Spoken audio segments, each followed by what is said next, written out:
Hello dear student, IMUCD 2027 की तैयारी करने से पहले अभी जो ये हैवॉक सा मचा हुआ है, मैंने कल दो वीडियो डाले थे एक्चुअली। तो एक वीडियो में तो मैंने रिजल्ट बताया था, दूसरे वीडियो में मैंने ये बताया था कि रिजल्ट खरीदे कैसे जा रहे हैं, फेक रिजल्ट कैसे खरीदे जा रहे हैं।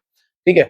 अब उसके बाद आपने देखा होगा कमेंट सेक्शन भरा पड़ा है, और कुछ बच्चे जो हैं वो मुझे गूगल ड्राइव का लिंक दे रहे हैं, कुछ लोग मुझे वीडियो ही भेज रहे हैं, कुछ लोग बोल रहे हैं सर इसको एक्सपोज करो, उसको एक्सपोज करो, इस इंस्टीट्यूट को एक्सपोज करो, यहाँ पे ऐसा हो गया वैसा हो गया, पता नहीं कितनी सारी कहानियां लिखी हुई थी। तो मैंने वो वीडियोस वगैरह देखे। हालांकि ये वीडियो किसी को एक्सपोज करने के लिए नहीं है। अगर आप एक जेन्युइन कैंडिडेट हो या कोचिंग इंस्टीट्यूट के ओनर भी हो, दोनों ही कंडीशन में वीडियो आपके लिए बहुत इंपॉर्टेंट है, क्योंकि एंड तक जाते जाते आपको यहाँ से काफी कुछ सीखने को मिलेगा। ये किसी को भी डिफेम करने के लिए नहीं, किसी को भी एक्सपोज करने के लिए नहीं है। मैं किसी को एक्सपोज इसलिए भी नहीं करूंगा क्योंकि मेरा किसी ने कोई नुकसान किया नहीं है। लेकिन हाँ, इस वीडियो में कुछ जेन्युइन पॉइंट्स हैं जो उठाए जाएंगे। जैसे उस जो वीडियो मेरे पास आया था वो करीब 7-8 मिनट का वीडियो था। अब उसमें मैंने पॉइंट लिख रखे हैं यार, काफी सारे पॉइंट थे, तो मैं लिख पढ़े हुए बताऊंगा कि वो एक किसी पर्टिकुलर कोचिंग इंस्टीट्यूट को एक्सपोज करने की बात कर रहे हैं। कह रहे हैं उन्होंने काफी सारी फीस ली है और उनके यहाँ 150 में से 120 बच्चे जो हैं वो सिलेक्ट ही नहीं हुए हैं, और वो फेक रिजल्ट दिखा रहे हैं। इवन जो अपना वो टॉप रैंकर भी दिखा रहे हैं, वो जो बच्चे ने वीडियो बनाया, कह रहा मैं ऑफलाइन क्लास में 8 नवंबर से लेकर के भी 8-8 महीने तक बता रहा है कि पढ़ाया, और उसने कभी भी उस टॉप रैंकर बच्चे को देखा ही नहीं है। ठीक है। फिर उसका कहना था कि मैंने नवंबर में वो बैच ज्वाइन किया था, नवंबर से लेकर के जनवरी तक पीसीएम की कोई क्लास ही नहीं हुई।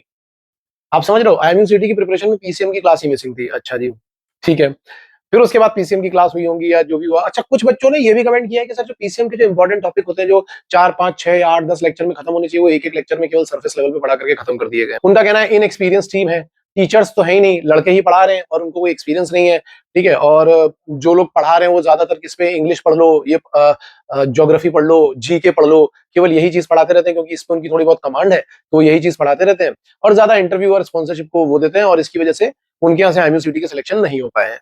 फेक रिजल्ट और ये सब कहानी तो खैर दिखाई रहा है। फिर उसके बाद उसमें एक पॉइंट और भी बताया गया, हालांकि जो लड़के का वीडियो मेरे पास आया है वो बहुत हैफजर्डली बता रहा था, इसलिए मैंने पॉइंट वाइज नोट कर लिया है। वो ये भी बता रहा था कि उन लोगों ने अपनी कोचिंग के सभी बच्चों को केवल एक दिन में ही, एक रात के टाइम में बोला कि सब लोग इसी टाइम पे फॉर्म फिल करना, ताकि सबको सेम से जगह पर सेंटर मिल जाए। हालांकि ये थोड़ी बेवकूफाना बात है, क्योंकि सेंटर सेलेक्ट करने का तो टाइम बाद में आया था, बट एनीवे कई बार ऐसा लोग करते भी हैं। फिर उसके बाद उसने कुछ सेंटर्स के नाम तक बताए हैं कि कौन से सेंटर परचेज सेंटर थे, कि जहां पे उनकी सेटिंग थी कि भाई यहां इस सेंटर पे अगर आप जाओगे तो आपको चीटिंग करने का मौका मिल जाएगा, और चीटिंग करने का मौका मिलेगा तो आपका सिलेक्शन श्योर शॉट है। सेंटर के नाम बताया, हालांकि मैं उन सेंटर्स के नाम भी नहीं ले रहा हूं, क्योंकि अभी तक जो भी चीज मेरे पास उन्होंने दी है ये कोई प्रूफ नहीं है, बस ये एक बच्चा है, और इस बच्चे के जैसे कई सारे बच्चे हैं, क्योंकि उसका कहना 120 बच्चे हैं, लेकिन मेरे पास कम से कम 8-10 बच्चों ने तो ये चीजें भेजी थी। मेरे पास अलग अलग जगह से ड्राइव लिंक आए, और कई लोग इसको ऐसे दिखा रहे हैं कि बहुत सीक्रेटिव वीडियो है, लोगों तक जाना नहीं चाहिए, और फिर उनका कहना है कि आप एक्सपोज करो। अच्छा जी। देन इनकी एक और समस्या भी है कि कुछ ही लोग चीटिंग कर पाए, कुछ ही लोग चीटिंग कर पाए तो उनकी अच्छी रैंक आ गई है, और वो चैलेंज भी दे रहा है कि भाई वो बच्चों की रैंक आ गई है जिनको फिजिक्स का, मैथ्स का एक भी क्वेश्चन नहीं आता, वो कर ही नहीं सकते, उनकी रैंक आ गई है। तो सेंटर पर परचेज किए गए थे और हम लोगों को चीटिंग करने का मौका ही नहीं मिल पाया, तो हमारा सिलेक्शन नहीं हो पाया और बाकियों का हो गया है। अच्छा भाई। फिर इस बच्चे का ये भी कहना है कि इस इंस्टीट्यूट की फीस देने के लिए मैंने 2 लाख रुपए का लोन दिया था, मैं लोन लेकर के पढ़ रहा हूँ, और उसके बाद मेरा सिलेक्शन नहीं हो पाया, तो मेरी लाइफ तो खराब हो गई है। अब मुझे पता नहीं कि मैं क्या करूं क्या नहीं करूं। ठीक है। एंड देन ये एक चीज और भी बता रहे हैं। एक तो आजकल ये यंग जनरेशन में मुझे समझ नहीं आता कि ये चीज क्यों बहुत ज्यादा चल रही है, कर लेना। उन्होंने बोल दिया कि भाई वो रैगिंग की वजह से हो रहा है, ये हो रहा है, वो हो रहा है, इस तरीके की टर्म भी उसमें यूज किए गए हैं। तो देखो, इतनी सारी प्रॉब्लम्स बताई गई है, आप लोगों ने देखा, इतनी सारी प्रॉब्लम्स बताई गई हैं भाई। मतलब मेरे कुछ जेन्युइन पॉइंट्स हैं, बहुत ही ज्यादा जेन्युइन पॉइंट्स हैं, कि अगर इतनी प्रॉब्लम थी और आपको दिखाई पड़ रही थी तो आप 8 महीने तक वहां पे थे क्यों? अगर आपको दिख रहा है कि भाई 3 महीने तक पीसीएम नहीं कराया गया, तो तुम इंस्टीट्यूट को छोड़ करके कोई दूसरा इंस्टीट्यूट क्यों नहीं ज्वाइन कर रहे हो? तुम क्यों ऐसी जगह पर फंस रहे हो? और मुझे अच्छी तरीके से याद है, एक कैडेट का वीडियो बहुत ही ज्यादा वायरल हुआ था, ये बिल्कुल वही नवंबर दिसंबर के आसपास की शायद बात है, मुझे एग्जैक्ट टाइम नहीं पता, लेकिन ये, और उसने इस पर्टिकुलर इंस्टीट्यूट को और इसके जैसे दूसरे इंस्टीट्यूट को भी एक्सपोज किया था, जहां पे धमकियां दी जा रही थी, स्टूडेंट को सिलेबस पढ़ाया नहीं जा रहा था और केवल बिना पढ़ाई धमकियां दी जा रही थी। उस बच्चे ने इस चीज को एक्सपोज किया था, और उसने खुद बोला था कि इंस्टीट्यूट का नाम आप अपने कमेंट सेक्शन में, हमारे कमेंट सेक्शन में बताओ। ये सब चीजें हुई थी। इतना सब होने के बावजूद तुम इतना बड़ा अमाउंट, 2 लाख रुपए लोन लेकर के इतना बड़ा अमाउंट कैसे पे कर सकते हो भाई? मुझे ये नहीं समझ में आ रहा है। मतलब जब तुम शर्ट खरीदने जा रहे होते हो, तब तो तुम 50 बार सोचते हो कि ये टी शर्ट खरीदे कि वो खरीदे, ये जीन्स खरीदे कि वो खरीदे, ये फोन खरीदे कि वो खरीदे, रिव्यू करते हो, सब करते हो, और ये ऐसे ही पहुंच जाते हो कि हाँ भाई हमने लोन लिया, ये लो जी लोन हमारा, कर दो हमें बर्बाद। अब इनका कहना है कि भाई आप इंस्टीट्यूट को एक्सपोज करो। देखो यार, मैं किसी इंस्टीट्यूट को क्यों ही एक्सपोज करूंगा, आप खुद सोच करके बताओ। क्या वो इंस्टीट्यूट हमें डैमेज कर रहा है? अगर कोई इंस्टीट्यूट हमें डैमेज कर रहा है तो मैं उसके ऊपर एक्शन लूंगा, हमें तो डैमेज नहीं कर रहा। अगर आपका कहना है कि 150 में से 120 बच्चों का सिलेक्शन नहीं हुआ और आप लोग ठगे गए हो, आप लोगों को वादा किया गया था कि चीटिंग कराई जाएगी और चीटिंग नहीं करा पाए, तो तुम्हारी रिस्पॉन्सिबिलिटी है ना ये। अब तुम क्यों नहीं एक्सपोज कर पा रहे हो? क्योंकि तुम्हारे साथ में सबसे बड़ा प्रॉब्लम ये है कि ये बोला गया था कि चीटिंग कराई जाएगी, चीटिंग नहीं कराई गई। अब तुम कैसे बोलोगे? तुम भी तो उसका पार्ट रहे हो इतने टाइम तक। 8 महीने तक तुम उसका पार्ट क्यों रहे थे? क्योंकि तुम भी पार्टनर इन क्राइम थे। अगर ये क्राइम तुम मान रहे हो तो पार्टनर इन क्राइम तुम भी थे। तुम्हें भी लग रहा था कि हाँ चीटिंग होगी और हमारा तो फायदा हो जाएगा, हम तो आगे निकल जाएंगे। उस टाइम तक ये वही क्राउड था। तुम में से ही कई बच्चे ऐसे होंगे जो हमारे आके आकर के नीचे गालियां लिख देते थे, उल्टा सीधा बोल देते थे। अब आज तुम बोल रहे हो कि सर आप एक्सपोज करो, क्यों? क्योंकि आज वही जो दो धारी तलवार तुमने ले रखी थी, आज उससे वही तुमने अपने आप को ही काट लिया, अपना ही काम खराब कर लिया। तो अब तुम्हें लग रहा है कि हाँ, अब ये जो शोभित नाम का व्यक्ति है ये अच्छी बातें कर रहा है, चलो अब इसके पास चलते हैं। जब कैडेट ऑलरेडी, मैंने पॉइंट लिख करके रखे हैं, ठीक है, कैडेट ऑलरेडी एक्सपोज कर चुका है। इवन कई सारे कैप्टन ये वीडियो बना रहे हैं कि भाई ये जो कैडेट्स वगैरह ने मिल करके कोचिंग खोल दी है, इन पे एक्सपीरियंस नहीं है, इन पे टीचर नहीं है, ये टीचर मैनेज नहीं कर पा रहे हैं, इनको टीचिंग का एक्सपीरियंस नहीं है, तो आप किसी ऐसी जगह पर जाओ जहां पे टीचिंग का एक्सपीरियंस एक बहुत इंपॉर्टेंट चीज होती है। एक बंदा जो चीफ मेट है, ठीक है, अगर वो कोचिंग खोलेगा ना तो उसके पास फिर भी एक एक्सपीरियंस है काम करने का, लोगों को समझने का, साइकोलॉजी को समझने का। भले ही टीचिंग का ना हो, पर वो टीचर्स को समझेगा। हो सकता है एकेडमिक एक्सपीरियंस ना हो तो उसको सीखने की कोशिश करेगा। एक ऐसा लड़का जो 20-21 साल का है, मैं ये नहीं बोल रहा हूं कि वहां प्रोडिजी नहीं हो सकती है, बिल्कुल हो सकती है। लेकिन आजकल ये ट्रेंड चल रखा है कि हाँ जी थर्ड मेट बन कैडेट बन के चलो जी कोचिंग खोल लेते हैं, क्या नहीं आता है क्या नहीं आता सरफेस लेवल पढ़ा देंगे। कुछ लोग तो भाई ऐसे ऐसे वादे कर रहे हैं कि ऑनलाइन कोचिंग में 100% सिलेक्शन की गारंटी, हमारे यहाँ ज्वाइन कर लो। तुम खुद सोच के देखो, ये वाली गारंटी भगवान नहीं दे सकते। एक ऐसा बच्चा जो घर पे ऑनलाइन, तुम्हें ये भी नहीं पता कि पढ़ रहा है कि नहीं पढ़ रहा है, उसको तुम सिलेक्शन की गारंटी दे रहे हो। हमारे यहाँ जो बच्चे ऑफलाइन पढ़ते हैं, मैं तुम्हें बता रहा हूँ आईएमयू सिटी का जो क्राउड आता है जो ऑफलाइन पढ़ने आते हैं, और ये लगभग हर एक कोचिंग सेंटर ने फेस किया होगा कि जो बच्चे पढ़ने के लिए आते हैं, कई बार आप उनको होमवर्क दो तो होमवर्क देख करके एज अ टीचर मुझे पता चल जाता है कि चीटिंग की गई है। और हम पूछ लेते हैं ना कि होमवर्क कहां से, गूगल से, सर चैट जीपीटी से। अरे क्यों कर रहे हो यार? फिर उनको समझाना पड़ता है, डांटना भी पड़ता है, अलग अलग तरीके से मैनेज करना पड़ता है। जब ये ऑफलाइन में हम लोग साल भर करते रहते हैं और इसके बीच में 10 चीजें और भी होती हैं कि कोई एक बच्चा ले आएगा एक नया, भाई तूने ये वाला स्टडी मटेरियल पढ़ा है, इनका पढ़ने की जरूरत है। हमारे यहाँ ही होता है, हम उनको पढ़ा रहे हैं, होमवर्क दे रहे हैं, वो दूसरे इंस्टीट्यूट की बुक लेकर के बैठे हुए हैं। पता नहीं क्या मजा आता है इस चीज में। अरे तुमसे अगर हमारा होमवर्क सॉल्व हो गया तो तुम दूसरे इंस्टीट्यूट की बुक सॉल्व करो, हम कभी मना नहीं करेंगे। लेकिन एक जगह का मटेरियल सॉल्व तो करो। तुम तो इकट्ठा कर करके बैठे हो और हो तुमसे कुछ नहीं रहा है। और किस चक्कर में बैठो? मैक्सिमम लोग तो इसी चक्कर में बैठे, चीटिंग हो जाएगी, चीटिंग हो जाएगी। इसमें कोई एक की गलती नहीं है। अगर कोई इंस्टीट्यूट ये ऑफर कर रहा है कि हम चीटिंग अरेंज करवा देंगे, तो उसका रीजन ये कि स्टूडेंट्स डिमांड कर रहे हैं। अगर एग्जाम के पहले कोई आपको बोल दे कि 10,000 20,000 में पेपर आउट हो रहा है, तो मैक्सिमम बच्चे खड़े हो जाएंगे, हाँ सर ये है 20,000 ये ले लो, ठीक है। लेकिन अगर हम बोलेंगे ना कि यार 30,000 में एक नया बैच लॉन्च हो रहा है जहां पे आपकी तैयारी कराई जाएगी, मेहनत कराई जाएगी, 8 घंटे पढ़ना पड़ेगा, नहीं करोगे।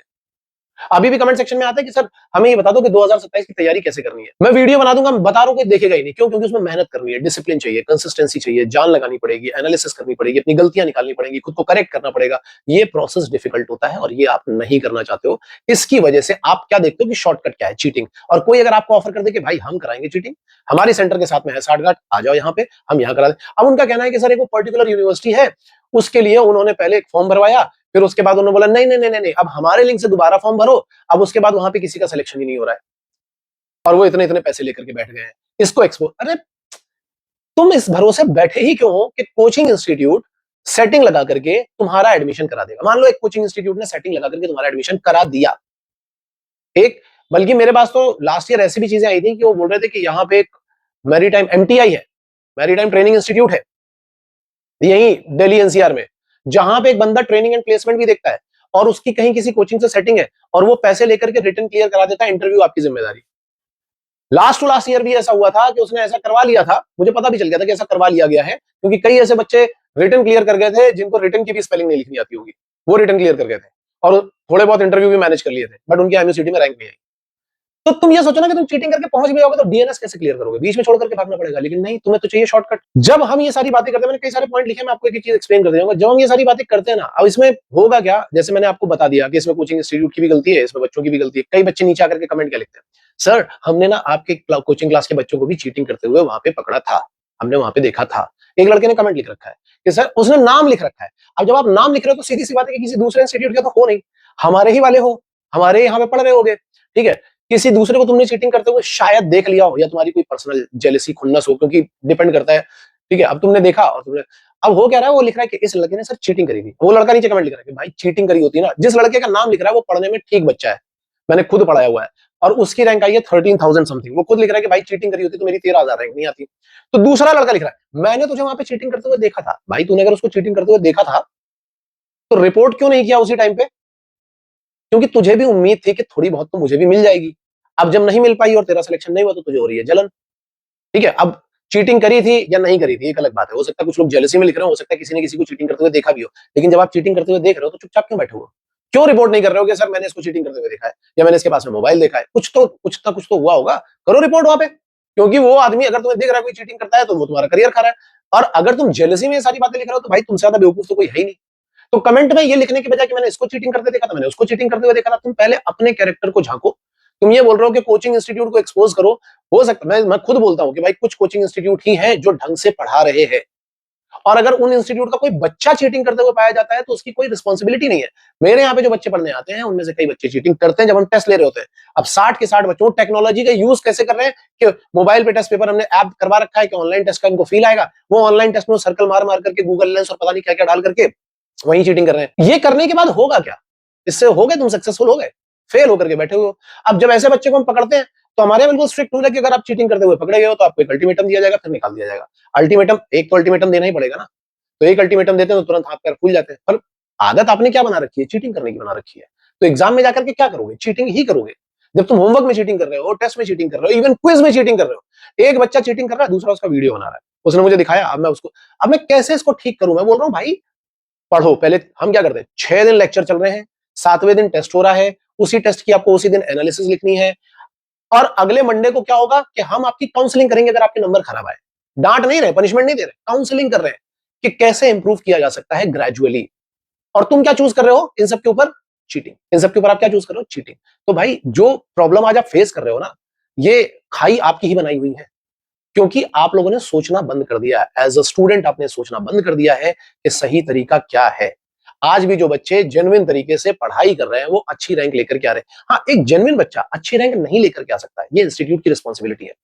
इंस्टीट्यूट उसकी रिस्पॉन्सिबिलिटी, मतलब मैं एज अ टीचर, अगर मेरे यहाँ का एक अच्छा बच्चा, और हुआ है कई अच्छे बच्चे हैं जिनकी रैंक खराब हो गई है, तो मैंने उनको बोला है क्लियरली कि भाई अगर देखो इस रैंक पे तुम्हें स्पॉन्सरशिप नहीं मिलती, हम तुम्हें फ्री में स्पॉन्सरशिप पढ़ाएंगे। अगर तुम्हें कुछ भी नहीं मिलता है, अच्छे स्टूडेंट हो, मैं तुम्हें पूरा 1 साल 10% फीस पे पढ़ाऊंगा, केवल 10%।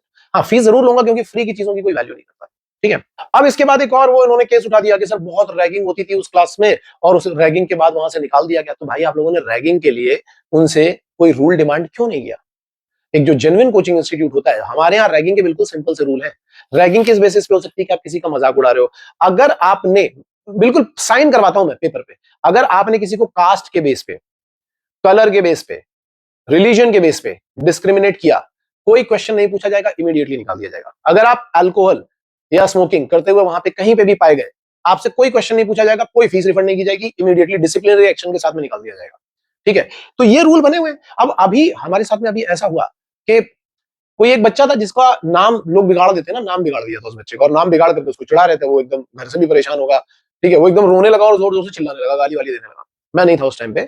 उस बच्चे को बुलाया गया, उससे पूछा तो उसने बताया कि सर मेरी फैमिली की ये सिचुएशन है, मेरी लाइफ में इतनी इतनी प्रॉब्लम चल रही है, मैं ढंग से काम भी नहीं कर पा रहा हूँ, पढ़ भी नहीं पा रहा हूँ, और ये लोग मुझे ऐसे ऐसे चिढ़ाते रहते हैं। उसी दिन सभी बच्चों को अल्टीमेटम दे दिया गया था कि अगर अगले दिन कोई भी बच्चा इसको चिढ़ाते हुए पाएगा आपको घर भेज दिया जाएगा। सिंपल से रूल्स है यार, सिंपल से रूल। अब कोचिंग इंस्टीट्यूट अगर ये रूल नहीं फॉलो कर रहा है तो ये कोचिंग इंस्टीट्यूट की प्रॉब्लम है, और अगर नहीं फॉलो कर रहा है तो आपकी भी प्रॉब्लम है कि आप बोलोगे भैया फॉलो करो। कई बार लड़के क्या करते हैं आपस में ही अंडरस्टैंडिंग कि अपना ब्रो कोड है ना, एक ब्रो कोड, आपस में अंडरस्टैंडिंग कर लेंगे। क्या तू, उसने गाली दी, मैंने थोड़ी ज्यादा गाली दी, उसने थोड़ी और ज्यादा, ठीक है इतना तो चल ही रहा है। फिर जब वो आ जाएगा तुम्हारे कास्ट, क्रीड, रिलीजन, माँ बाप को गालियां बकने, फिर तुम बोलोगे कि सर ये ऐसा कर रहा है वैसा कर रहा है, फिर हाथापाई क्यों करना है ये सब? तो ये एज एज एन इंस्टीट्यूट हमें भी देखना पड़ेगा कि ये सब चीजें वहां पे नहीं हो पाए, और एज अ स्टूडेंट तुम्हें भी देखना पड़ेगा कि तुम जहां पे पैसे दे रहे हो क्या वहां पे यही सब चल रहा है। तो मुझे लग रहा है लगभग मैंने सारे पॉइंट्स कवर कर दिए। तो भाई बात ये है कि देखो मैं आपको कुछ चीजें बता रहा हूँ, कुछ बहुत इंपॉर्टेंट चीजें बता रहा हूँ कि अगर आप एक इंस्टीट्यूट चला रहे हो, ठीक है, भले ही आपकी एज 20, 21, 22 है, मैं आपको ये सजेस्ट करूंगा कि जो चीप टैक्टिक्स होती है ना कि 100% प्लेसमेंट गारंटी, 100% सिलेक्शन गारंटी, इनके ऊपर फोकस करने के बजाय, या कम फीस में बैच ले लो, ये कर लो वो कर लो, ये सब चीजें करने के बजाय आप पहले, सबसे पहली चीज क्या है, देखो जब कोई सिनेमा देखने जाता है ना, मूवी देखने जाता है, तो वहां पे समोसे का टेस्ट नहीं देखता, वो देखता है कि वहां पे मूवी कितनी अच्छी है। इन द सेम वे जब आपके यहाँ कोई कोचिंग पढ़ने आ रहा है, तो आप ये देखो कि आपकी टीचिंग कितनी अच्छी है, क्या आप बच्चे की साइकोलॉजी पे काम कर पा रहे हो, क्या आप उसको पढ़ा पा रहे हो।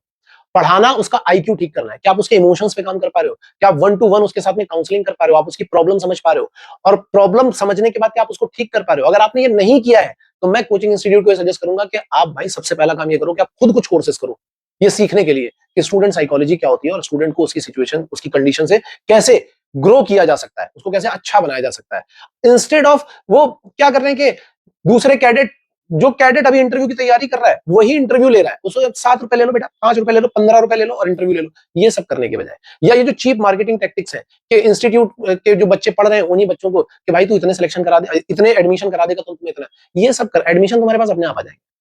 तुम अपनी क्वालिटी ग्रो करो, एडमिशन अपने आप आ जाएंगे। और दूसरी बात ये है कि बहुत ज्यादा मरो मत कि मेरे पास 400 एडमिशन आ जाए, 500 आ जाए, 600 आ जाए, क्योंकि जब 600, जब मतलब क्राउड घुसता है ना, तो क्राउड में बहुत सारी जनता ऐसी घुसती है जिसकी बिल्कुल इररेलेवेंट प्रॉब्लम होती है, और वो इररेलेवेंट प्रॉब्लम फिर बाद में आपकी भी इररेलेवेंट प्रॉब्लम बनती है। तो आप सबसे पहले अपने आप को ग्रूम करो, in terms of teaching, in terms of counselling, in terms of psychology, ठीक है। दूसरी बात, स्टूडेंट सबसे ज्यादा इंपॉर्टेंट आपके लिए है, सबसे ज्यादा इंपॉर्टेंट सजेशन आपके लिए है कि अगर आप किसी कोचिंग इंस्टीट्यूट को ज्वाइन कर रहे हो, तो उस कोचिंग इंस्टीट्यूट की पूरी जांच पड़ताल करो अच्छी तरीके से। हमारे कमेंट सेक्शन में बहुत लोग आकर के लिखते हैं कि भाई ये तो मर्चेंट नेवी से है ही नहीं तो इसको मत ज्वाइन करो, ये तो मर्चेंट नेवी से है ही नहीं तो इसको मत ज्वाइन करो, और लोग वहां चले जाते हैं कि अच्छा अच्छा ये मर्चेंट नेवी से, फिर बाद में बोलते हैं कि अरे सर वहां गए थे वहां तो कोई पढ़ा ही नहीं रहा था। भाई मर्चेंट नेवी में होना और आईएमयू सीटी की प्रिपरेशन कराना है बिल्कुल दो अलग अलग बातें हैं। इसके लिए मैं एक सेपरेट वीडियो बना चुका हूँ। आईएमयू सीटी में मर्चेंट नेवी का सिलेबस नहीं आता है, 11th 12th क्लास का physics chemistry maths English aptitude ये सब चीजें आती हैं, तो आप उसके ऊपर भरोसा करो जो आपको पढ़ा रहा हो वहां पे। हमारे यहाँ पे मैथ फिजिक्स केमिस्ट्री हम टीचर्स पढ़ाते हैं। इंटरव्यूज कौन लेता है? कैडेट्स इंटरव्यू लेते हैं, और कैडेट के बाद इंटरव्यू मैं लेता हूं, जिसके पास में इंटरव्यू का, अब तुम बोलोगे सर आप मर्चेंट नेवी में तो थे नहीं तो आपके पास इंटरव्यू का एक्सपीरियंस कहां से आ गया? इंटरव्यू में बेसिक क्वेश्चन पूछे जाते हैं, मर्चेंट नेवी का एक्सपीरियंस नहीं पूछा जाता। इंटरव्यू में आपसे पूछेगा introduction, why do you want to join merchant navy. अब मुझे पता, मैंने मर्चेंट नेवी नहीं ज्वाइन की थी, मेरे दोस्तों ने ज्वाइन करी, मेरे फैमिली मेंबर ने ज्वाइन करी, मैंने नहीं ज्वाइन करी। क्यों? क्योंकि मुझे पता था कि मुझे क्यों नहीं ज्वाइन करनी है। उन्होंने ज्वाइन करी, उनको पता था कि उनको क्यों ज्वाइन करनी है।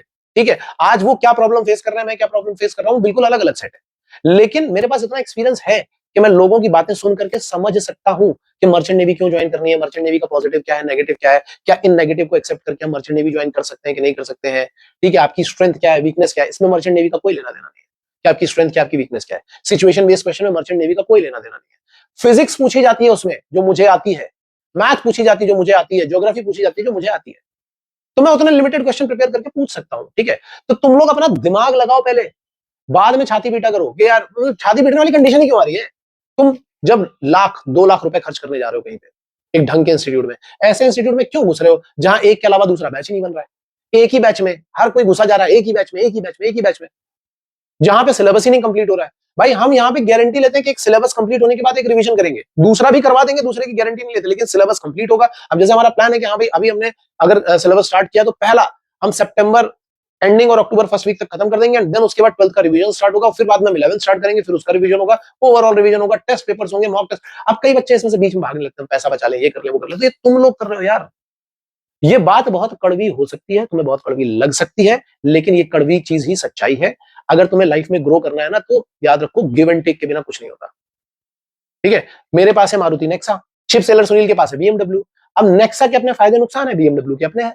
तो नेक्सा में बैठने के बाद में ये नहीं बोल सकता कि मारुति वालों ने इसको बीएमडब्ल्यू जैसे क्यों नहीं बनाया। क्यों नहीं बनाया मुझे अच्छी तरीके से पता है, क्योंकि ये सस्ती गाड़ी है, आपको एक जगह से दूसरी जगह ले जा रही है, आपको थोड़ी लग्जरी दे रही है, लेकिन सिक्योरिटी सेफ्टी में थोड़ी सी थोड़ी काफी कम है, स्पीड में भी काफी कम है। उसके पास वो एक अलग तरीके की कार है, ये एक अलग तरीके की कार है। तो मैं यहां बैठ करके ये नहीं बोलूंगा कि उन्होंने बीएमडब्ल्यू नहीं बनाई।